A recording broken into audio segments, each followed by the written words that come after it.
Les essentiels du bassin avec Franck Gérard. Bonjour. Bonjour Rémi. Alors vous êtes un talent éco-responsable, on est au cœur de votre paddock du vintage parce que vous rénovez des postes de TSF.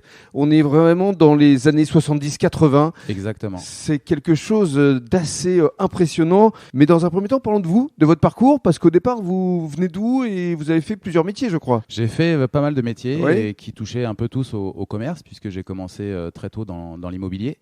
En créant une agence à Paris, puis il y a une dizaine d'années sur le bassin d'Arcachon.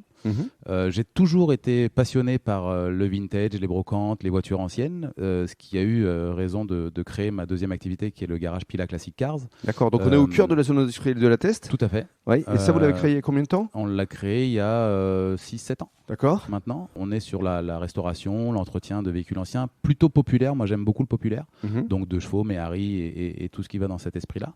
Et ce côté populaire m'amène à être amoureux des objets du quotidien et qui m'a fait dériver sur la passion d'aujourd'hui. Mais quel a été le déclic? À quel moment vous vous êtes dit, bah tiens, je vais prendre des vieux postes de TSF, je vais les rénover et je vais les mettre au goût du jour? En fait, ça a toujours été en moi de chercher qu'un produit de nos parents ou grands-parents puisse être mis au goût du jour avec un esthétique vintage, mais une utilisation moderne.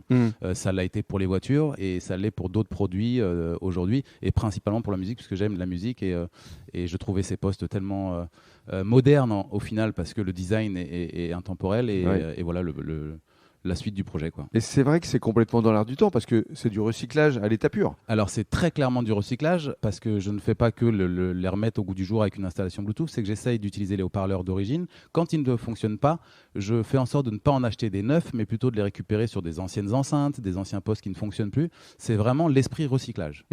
Alors justement, dans le cadre du deuxième podcast, vous allez nous décrire votre caverne d'Ali Baba.